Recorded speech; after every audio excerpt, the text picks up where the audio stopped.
This is the Mind Body Detox Podcast, where we discuss all things integrative health and wellness, interviewing folks from all over the world, sharing insights and wisdom for how to live a healthier life in mind, body, and spirit. Welcome back, everyone, to the Mind Body Detox Podcast. I'm your host, Mind Body Medium, Karen Lovehart, and we are continuing our Energy Mastery series today. We only have one more episode after this in the series. So just to recap, if you have not listened to those episodes, I highly encourage you to go back. We started with the heart chakra. We started with that one because that is the center of our beingness. And we went to our solar plexus next. It's where our action and our orientation to doing is. We move to our authentic expression and our integrity, our truth, our throat chakra next. We talked about the sacral center. That is where we connect, we relate to our creativity and how we connect to other in our lives. Last week, we talked about the third eye chakra, and that is relating to our clarity, our vision, balancing intellect and intuition. So as we are journeying through the chakra system, today we're going to discuss the root chakra. So we'll discuss how that connects to our sense of safety and physical security in the world, how that relates to the physical body, and my perceptions on how this is really an important chakra for us, especially in this day and age, to really pay attention to and understand how we can create balance so that we can support, again, the mind-body connection, but then our overall health and wellness. So in previous episodes, I talked about how all of the chakras are associated with nerve bundles or nerve plexus along the spinal column. The root chakra is associated with the pelvic plexus. So this is at the base of the spine. So think about when you're holding back urine and you're doing like a Kegel exercise, that's where you're activating this area physiologically and when we're talking about this energy body. What is very interesting about this one is associated with survival. When we don't feel safe, the root chakra is affected. It affects our cortisol levels, our fight, flight, fawn, freeze response. So this is where we as animals get activated as far as our physical survival goes. And in extreme circumstances, this is where we can lose bowel or bladder control. So thinking about when there is an extreme experience of trauma to the body, the nervous system can actually lose control. And though that muscle, that pelvic floor muscle, is associated with this particular area losing that sense of control in the nervous system, losing bladder control. And so I find it very interesting that when we have this sense of not feeling safe in an extreme circumstance, this is what is affected in the physical body. So I want you to keep that in mind as we're talking about the mind-body connection. Now, you may not have had an experience or are experiencing on a daily basis something that is creating you to lose bladder control. That is something that's an extreme stress response. But the little day-to-day stress responses that we have that are activated in our bodies from us being animals and beings of physical nature that need to survive, this is the energy center that is completely supportive of activating, alerting you, and helping you to find that sense of survival. Now, these are more of our primal instincts. So food, shelter, water. Procreation is the sacral center, because if we don't have this sense of safety and security of having our shelter, our food, and we're not being chased by an animal or attacked, we're not going to have that activity sexually and have that desire. So that is the sacral center we talked about a couple weeks ago. But this one specifically is for that survival. And that includes connection to the physical elements and the world.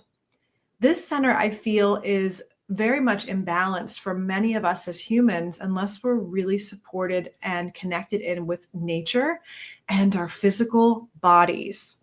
The root chakra is a representation of your connection and feelings of sense of safety in the physical world and your body. So think about it.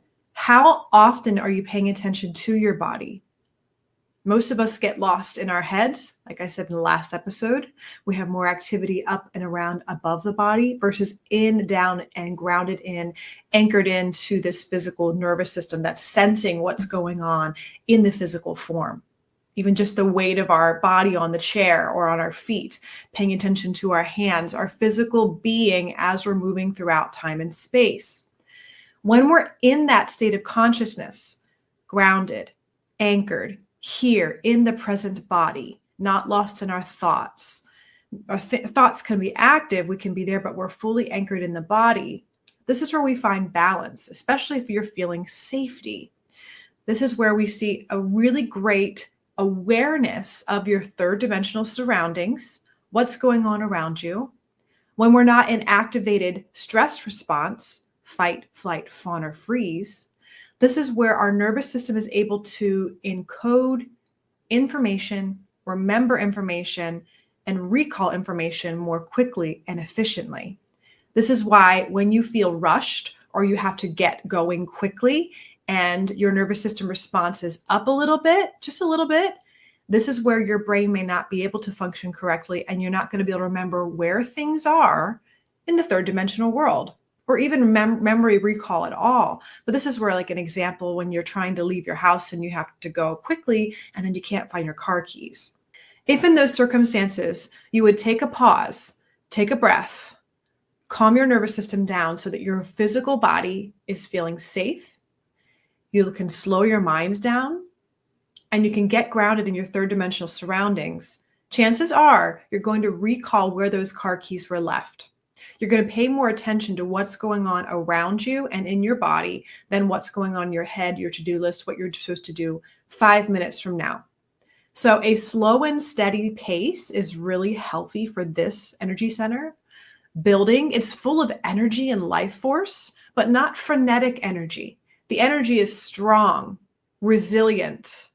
This strong sense of security in the body and in third dimensional space also includes money as well. We talked about that being somewhat associated with the sacral center because that's our exchange with other. But because money is equivalent to a lot of our survival in this culture, that is associated with this center. So think about it. If we're having money insecurities in our physical environment, our living circumstances, food or shelter, or the connection to people like family, our human tribe, or others that we feel a sense of belonging, this also will activate our stress response and our animal survival instincts. If we don't have a group or a tribe or a people that we feel that have got our back, they're there to support us, even if it's the human family, right? We will not necessarily feel safe in our physical bodies. I believe that this energy center has been the foundation, of course, of why we're still here today, why we have so much resilience because of the fight, flight, fawn, freeze response.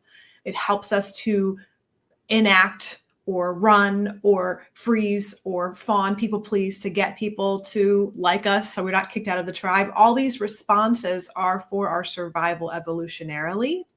And when we're aware of our physical bodies, we're aware of what's going on in the planet around us. We're aware that it's time to hibernate. We're aware when it's time to wake up, when it's time to go to sleep. If we're centered in this space, we have this really beautiful relationship with time because we have an understanding of how we can utilize it to build. We can utilize this awareness of how the third dimensional world works. We can use this to understand how to build systems, build structures, build rules, regulations. So the reason I think that this energy center is the most out of balance for us as humans, because we've lost connection with our physical bodies. Very few of us are paying attention to what's going on there. We've lost connection to nature. We don't necessarily get out in nature and connect with it. Even electromagnetically, walking barefoot on the earth is very grounding to the nervous system. There is a lot of really cool research behind this. And even more recently, people purchasing grounding types of devices, grounding shoes, because there is something that happens to the physical body when we are against the earth. Even grounding sheets you can put on your bed. So being grounded, the word grounded meaning being associated with the physical dimension, feeling and knowing what's going on around you, being aware of your body, being here and now, not stuck in your head. That is associated with this energy center. And I think that this is the one that's more activated and shoots us up out of the body or into our head when we're in survival and we don't have action. If we are just working with the parts of ourselves that are fight, flight, fawn, freeze, those are automatic responses. They're automatic, they're primal. And this is the energy center that if we don't have conscious awareness, these higher chakras we talked about, like the third eye, the brow chakra, the crown we'll talk about next week, the heart center, being compassionate of ourselves, giving and receiving to others. When we don't have those activated online and we're just in primal survival mode, this is where we see self-centered behaviors of needing to be preserving the self for survival. And this makes sense why if we don't feel safe, we're activated in our stress response, fight, flight, fawn, freeze, and maybe we don't feel safe in a group, or we can overcompensate for safety in group. This is where we see all different types of distortions in how we try to create safety for ourselves. It could be taking, could be stealing, it could be climbing the corporate ladder in ways that are trying to create more financial security for the self in a way that might be pushing down others along the way. This use of power in physical security situations, abuse, violence, things that are just the acts of nature that we as human animals do when we are feeling scared. It all comes down to us feeling scared. Whether when we get scared, we get anxious, we get mean or angry, we become people pleasers because we want to make sure that everyone's okay, or we just freeze and we disassociate or we avoid situations, right? So any of those stress responses, we have to know that this energy center is our animal self that's still here. And when we're not aware of it, we don't have the ability then to override from more of a conscious way to interact with our world. If we're not aware of it, we're not paying attention to our physical bodies, and thus we're not taking care of it. We're not paying attention to the earth, and thus we're not taking care of her. We're not paying attention to our fellow human beings. We're not taking care of them. We may not be taking care of the physical structures in our day-to-day. Maybe it's hard for us. We're scattered because we're so activated in our stress response that we may not have a set, healthy routine. When this energy center is shut down, there is a lot of energy moving up and out of the body, trying to create more safety up to trust, to spirit, to God, which we'll talk about next week, or this sense of trying to use the brain to problem solve, to find the safety psychologically in the headspace versus doing action-oriented steps, like maybe creating routine, maybe creating safety around your home.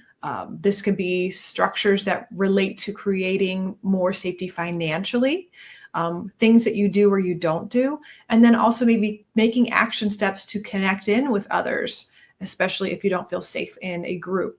Now, also keep in mind that there hasn't been a time on the planet that there is right now that we're experiencing that we have so much interaction based on the internet and the ability to connect with people from other sides of the world that are from different tribes. So if you are just thinking about any other animal species on the planet, most of them have their little groups, their little cohorts, their flocks, and some of them are more territorial than others. But there still is, and again, some animals don't travel in groups. We are group mammals. We thrive in groups. So thinking about the old part of our brain that if we don't know what the other group is from the next town over, from the next culture over, from the next whatever, they have a different belief system or background or way of living, that activates a part of our stress response that doesn't necessarily feel safe. If we've overridden that through this awareness of discomfort and things that are new that might seem scary, and we've had enough experience with trying new things that might be scary and that are uncomfortable and that are maybe outside of our culture, that we are just here from a curious perspective of learning and acceptance, we have come from a place of being safe in our physical bodies and knowing through the experiences that we've had that it might be uncomfortable, but I am still safe. So we in this way, we're actually evolving that animalistic center. We still need to make sure that we're safe and scan the environment sometimes when we meet a person that may not be safe for us, physical violence. There could be something happening physically in the space, whether it's weather related or there is particular animals in that region outside that could be dangerous to you, like snakes or tigers or predators, bears, things like that, our bodies will continue to alert us of these things to keep us alive. But we have to know the difference between our stress response and our primal responses, what our body's asking for, and what is just an old response that says, oh, my body's just feeling unsafe right now because I'm near a ledge, that response of like, oh, it's dangerous, like too close, I might die. Those are really good activations of this energy center. And you might even be able to feel it. Thinking about a time that you were really, really scared, that there is almost, the more aware you become of it, of course, we can get feelings in our nervous system in the stomach area, the solar plexus, of maybe not feeling in control. But when it comes to this center, when the feelings are at the base of the spine, that pelvic floor region, when we feel this sense of not safe, we draw in, right? We pull out. That is where you're going to see that this might be an old animal primal response being activated, such as, ooh, that doesn't feel safe, I'm near a ledge. Ooh, that person over there, there's a lot of fighting going on. There's something that's not safe to go in there. I don't want to be engaged. Now, the other extreme of this energy center being on is when we have felt out of control and not safe. And instead, we overexert our power, and there's a lot more energy flowing to the pelvic floor region so that we can get issues physiologically there, pelvic floor tightness. We can have issues just physiologically because all the nerves that then go down into the legs and feet. The root chakra is also associated with our adrenal glands. So the stress response, fight, flight, fawn, freeze, right? It's cortisol levels associated there. And then our physical structure, the physical body, the musculoskeletal system, and the blood. So this is the energy of the body, the physical orientation of the body. But think about it. If you experience so much in your life where you don't feel safe, and you're trying to overexert a sense of safety on your surroundings, what we see often is hoarding physical resources like money, being hyper aware of structures, rules, and regulations, and maybe knowing them to the T, being very third dimensionally oriented, so you can find loopholes or find things that you can utilize these structures for your personal gain, or it really comes down to personal sense of safety. It's a really deep sense of not feeling safe. And I think that there's a lot of conversation in the world at this time of just say inequality when it comes to wealth distribution. And so I would encourage people always to explore your own energy centers, explore the understanding of your psychology, the mind-body connection through these episodes and through further training to help you understand that every single person on this planet has some sort of expression in their energy of what might be imbalanced. And that is a snapshot of their consciousness. And when we get stuck or rigid in an imbalance or distortions in our energy field, we're going to see these different types of behaviors. And we talked about some of them in each of these different episodes. The behaviors you might see in this overexertion of the root chakra is hoarding wealth, not equal distribution of wealth, using power structures to create rules and regulations to protect you or your individual people in your family that can make sure that your things, your resources, your money is not taken away from you. An overexpression of this, again, someone who's deeply not feeling safe, especially think about the things that make people not feel safe. It's not having physical things, their physical survival, and people and tribe, that type of thing. So wanting to have control over the climate and things, natural disasters. So an individual who deeply, deeply doesn't feel necessarily safe would want to find some way to control that. And I think it's important because there is a lot of interesting conversations around weather and climate change and what can we control, what can't we control when it comes to Mother Earth. So that sense of control because of our primal instincts of we may not survive because there could be an earthquake or a tornado or whatever. Of course, someone who's experienced that, or maybe has had a lineage of ancestors who've experienced that has been passed down, that trauma to them, we could see people who get very interested in looking at how we can work with the weather. Now, there's a difference between studying the weather and being a meteorologist and studying the changes in climate, and also trying to control it because of a deep sense of fear. And then there's a space of trying to control it from a potential curiosity of maybe we can, maybe it's not harmful, maybe maybe it's possible. I don't know, because I'm not an expert in that area, but just think about that. This sense of I need to control my physical safety. I need to control the wealth in the world. I need to control the people in the world, or put them in certain groups, or isolate them from these people or that person, because if not, then I lose a sense of control with my safety. And it to me, these individuals who are very excess in this particular arena, they usually don't have a spiritual connection. They usually don't have their heart center turned on, the sense of compassion. It's really a lot of self-preservation, older brain of me first, my family, my wealth, what's safe for me, accumulation of power and control in systems. And then there's sometimes use of the use of discipline and specific wording, misuse of the voice or the throat chakra, misuse of the solar plexus to get things organized and influence people to create this sense of safety. But I encourage you to look at it from this perspective of compassion, back to the heart center. We're only aware of ourselves to the degree that we can be conscious in that moment or that part in our lives. And there's so many of us that have no awareness. And because of all of us on the planet not feeling safe right now, like it could be small things in your life that a car cut you off in traffic that makes you not feel safe for a split second, and activates your fight, flight, fawn, freeze response. We get angry, we get anxious, whatever it is. It's this beautiful mechanism that's kept us alive.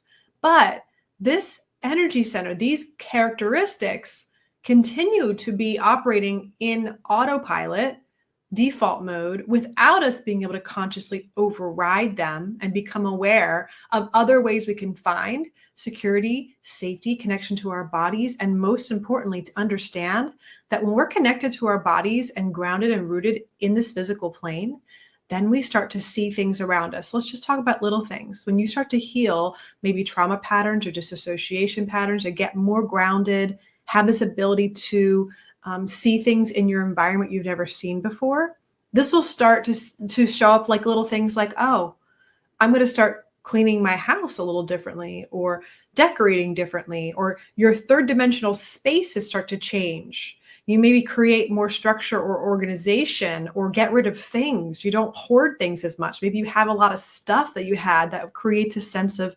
psychological safety, or maybe there was a wound that you had held on to something because you had loss in your life. And it can also show up when we have this excess of the energy trying to disperse itself or discharge when we don't feel safe. What type of behaviors show up that we try to feel safe? Maybe we save a lot of extra money. Maybe we don't spend.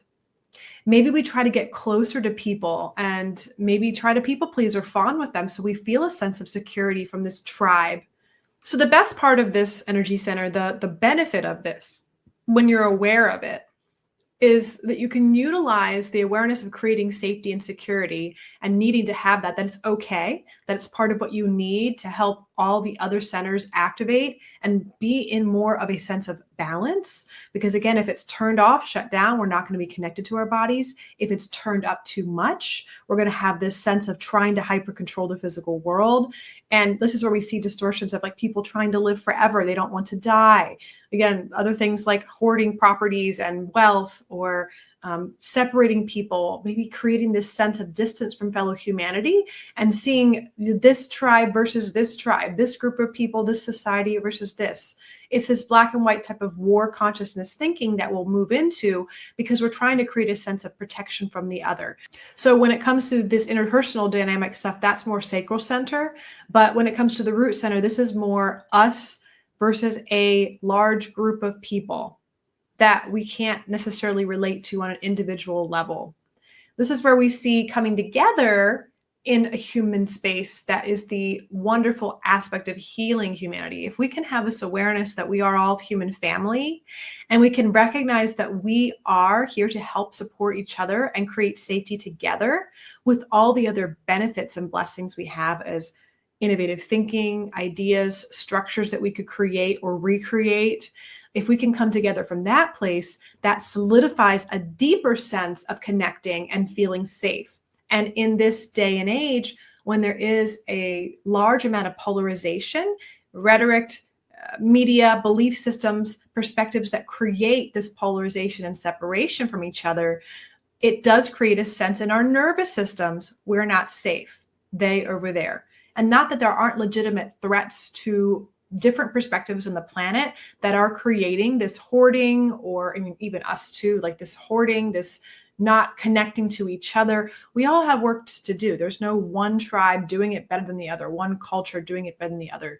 And I think that it's important for us to recognize that if we come together from awareness of our stress response, that we just get heightened sometimes, and we can see each other from a space of humanity with compassion, that heart center is the key to helping balance the root center. Now, what's really interesting about this is when we look at color theory, red is the root chakra color and green is more the heart chakra color. When we look at balancing complementary colors from color theory, you do red and green together, right? This is why they put strawberries in green pint containers. They makes the strawberries look brighter red. So when we have complementary colors, we can help balance the excess. So if we have too much red going on, too much excessive need to hoard and to control and to create distance between people, whatever it is, if we have this sense of heart-centeredness, compassion, love, that balances and calms the nervous system enough, opens up our hearts and our minds so we can have this connection to the human self, that we aren't just animals, that yes, we're here to survive, but we can find ways to do it that create safety for all of us. And it's interesting that those are complementary colors. Another thing that comes up with people who are too heart-centered, too giving, there's not enough red. There's too much of that green heart-centered nature. And I see this in many empaths energy fields, right? They're not necessarily feeling really strong in their physical form and body. They don't have the strong ability to have boundaries and structures and routines, not necessarily hoarding or trying to control or grasp them rigidly, but they don't have this ability to be strong in their presence with that root chakra being turned on and feeling really safe. It's because the people pleaser didn't feel safe, right? The empath didn't feel safe. So that's why it's extending its love to try to create safety through love and compassion and helping everyone be okay. And so that sense of, on some level, there being this wound initially somewhere that I don't feel safe in the root center physically being here. I have to create safety through people pleasing. It doesn't create this strong sense of showing up in a room or a space with a rooted sense of presence, because the person is feeling safe in their body. They're calm in their nervous system. They're aware of their third dimensional surroundings. And they know how to have structure or boundaries or create this space that when they walk in, they're not threatened. They can still be compassionate and kind, but they have this space, this presence that they can carry.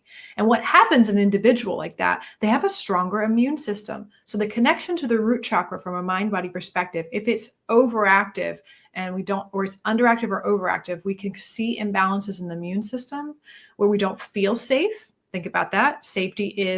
Our immune system is our sense of safety for our health when it comes to getting viruses or getting rid of viruses or warding them off, or parasites or any sort of external threat, right? And it's the same thing. It's a mirror then of our physical bodies feeling safe in the world. It's a mirror. And the thymus gland, which is associated with the heart chakra, is also associated with making white blood cells and our immune system. So when we have this balance of our heart and our roots, we can have this immune system health that can be more activated. People who have a lot of autoimmune conditions, like I said before, tend to be individuals that have heart chakra related imbalances. giving out too much, overextending themselves, not having a strong sense of being in the body, or the body's in pain because of different autoimmune types of conditions. So again, there's not this strong sense of energy, life force, groundedness, hardiness that comes along with the root center. So one more thing I'll discuss when it comes to the root center, this is associated with our ancestry. What's been passed down to us, what we learn from our parents, what they learn from their parents, even epigenetically, because there are things that get passed down in our lineage genetically that help us to continue to survive. So if we have ancestral healing to do, we've had people in our family that have had chronic health issues, and if there's ways that we can work with it genetically, nutritionally, lifestyle, things that we can do to not continue to perpetuate addiction, perpetuate obesity, things that we can support. And there are definitely genetic factors that are going to be passed down, and there are life circumstances that you may not be able to change these things. But there are other things, such as not speaking up, not feeling safe, having a history of being in poverty, having a history of believing that you will never go to college, or you will never, no one in your family has ever graduated from college or had a master's degree. There are many, many, many, many generations of people that perpetuate addictive behaviors or perpetuate abusive relationships or dynamics, isolation, and so many different types of patterns that we get, that we say we got that from our parents, or we learned that, or we find out we have a pattern that has been passed down that so many people have had. So an example for me is I live in the same home that my family has lived in for 6 generations. What a root chakra topic right there, right? The physical third dimensional space that I grew up in, that my mother grew up in, that my grandfather grew up in. This is the same space that continues the lineage of people that live here. Now, what's been passed down is the brethren community of supporting other people, eating off the land, being connected to God, being connected to my faith, being someone who is very spiritually intertwined as a medium I am, and someone who's about people, community, connection, and healing. Now, from another perspective, what also has been passed down? Every woman that has lived in this house has been widowed. And there has been a sense of a need for the woman to be the matriarch and have to step up and take care of the family of 8 children, 5 children, many responsibilities being running a farm. So the reason I give that example is I want you to think about your life. What has been passed down to you? What is your burden to carry ancestrally? Because working with the root chakra, we're not just working with third dimensional stuff. We're working from a different plane spiritually, in a sense, of honoring our ancestors, what they passed down to us, what the lessons they never learned were that we're learning. So for example, my brethren family, it's something that they're not about acquiring a lot of wealth. And it's something that they would never buy jewelry or wedding rings, or they want to remain humble, to be allowed to be loved by God. It's not okay necessarily in that lineage, that belief system, to have more. And a lot of times there's a struggle financially. So those are things that, as my journey progressed, especially being a single mother and having this lineage of women who were widowed or were also single mothers, that's a lot of struggle consciousness that was passed down, not just from behaviors I watched as a child, but then just epigenetically. So those are patterns. What are the beautiful things that your ancestry has brought you? And what are the challenges? What are the things that your core beliefs, your patterns, your behaviors, and the stress responses that have been passed down that are very ingrained at being more aware of the physical body? This is how we clear ancestral patterns. Being more aware of your third dimensional surroundings, your structures for safety, security, your routines, your financial habits, all of these things that create a sense of physical safety. Maybe it is connecting to a nice group of people, a new family, not the family that you grew up with. Maybe they're not healthy for you. So those are all things to consider when we're finding mastery in this energy center. But I would like to finish by saying that I think this energy center is the most threatened for imbalance at this time.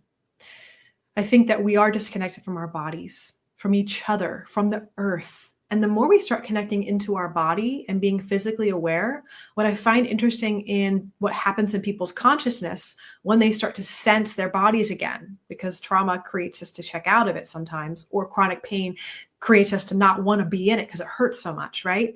But when we find balance in that over time, we start to be aware of our surroundings. When you're aware of your surroundings, you start to pay attention to Mother Nature. You start to revere things that you never looked at before. Like, look at that bird outside. You're here in the physical space. You start to take better care of your finances, maybe your home, maybe your physical body with just self-care, maybe with the way that you decorate, the way that you cook, the way you interact with people, and the way you can start to see people as humans, even if they're from a different culture, different belief system, different philosophy, because you start to feel anchored in to your physical body and you feel safe. So that is the biggest thing that I find important in this culture, especially when we have a lot of the media and news that are perpetuating feelings that trigger the unconscious animal stress response of we're not safe, we're separate, them over there, those people are hoarding all the whatever, fill in the blank. Right? That is something that we have to be aware of, that those things, even if we think about them, and when we think about them, it starts to activate that stress response. You might even be able to feel it. Pay attention to your pelvic floor. Pay attention to it starting to activate and feel unsafe or rigid or tighten up versus laxed and relaxed and open, feeling centered and safe in your physical body. So that is the end of this episode for our root chakra. And next week, we're going to talk about the crown center. So the most important one, in my opinion, when it comes to our connection to our life source and our life force and everything that drives our blueprint for who we are, our soul purpose, and connecting us into something greater. So thank you again for listening, and be well until next time, my friends. Thank you for listening to the Mind Body Detox Podcast. If you love this podcast, share it with others and leave us a review. Your reviews help us more than you know and supports us continuing to make episodes and being heard from all over the world. You can also follow the link in our show notes to submit a topic that you would like to hear on the show.